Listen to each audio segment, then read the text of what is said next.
The United Kingdom gastronomy is a lively portrait of its history, not only influenced by Romans, Saxons, Vikings, and Normans, but also by the cultures of their colonies in the time of the British Empire. So their cooking began to use new spices and cooking techniques acquired in such places as India.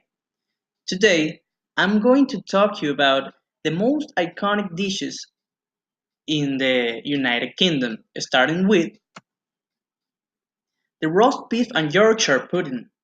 Yorkshire pudding is a common British side dish consisting of a baked pudding prepared from batter made of eggs, flour, and milk or water. This dish was previously known as dripping pudding, which had been cooked in England for centuries, but it was in 1747, with the publishing of The Art of Cookery by Hannah Glaze, that his actual name was given. Now we have fish and chips. There is nothing more British than fish and chips. Fresh fish deep fried in flour batter, accompanied with thin and crunchy potato chips, smothered in salt and sauced with vinegar. Fish chips became such a huge part of the national diet that it was one of the few foods not rationed during the Second World War. Churchill feared sanctioning a ration would too greatly affect the British people's morale. Now we have jellied eels, originate in the 18th century, primarily in the East End of London. The dish consists of chopped eels boiled in a mixture of water, vinegar, and spices. The eel was cheap and nutritious food source mainly for the poor people in London, but nowadays it's even considered an oddly delicacy. Now we have haggis. It is a traditional Scottish dish containing sheep's liver, heart and lung minced with onion, oatmeal, suet and spices.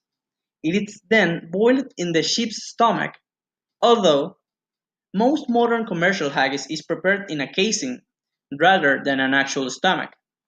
It was a popular dish for the poor because it was made from the leftover parts of the sheep and was cheap but nourishing. Now we have stovies, literally meaning from the stove. It's a traditional Scottish potato-based dish using leftovers mainly meats, potatoes, and onions to form a stew. Depending on the region, the ingredients may change a little, whether corned beef, lamb, pork, sausages, or roast beef. The argument rages on, some even causing family scuffles. Now, Glamorgan sausages. Glamorgan are Welsh meatless sausages with no skin on them. They are made from grated cheese, breadcrumbs, herbs, and chopped leek or onion, all bound with egg yolk. The sausages used to be made with the white Glamorgan cheese, but that cheese is no longer made. Recipes now seem to call for Caerphilly cheese in its place. Now, Welsh rarebit is a dish made from a savory sauce of melted cheese and various other ingredients. It is served hot after being poured over slices of toasted bread. And today, the dish is enjoyed sporadically throughout all the country. It even has its own national day. September 3rd is Welsh Rarebit Day. Champ. This dish is one of the hidden treasures of Northern Ireland.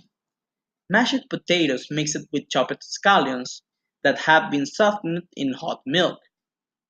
The origins of this dish comes from the firesides and kitchens in farmhouse throughout the Ulster countryside.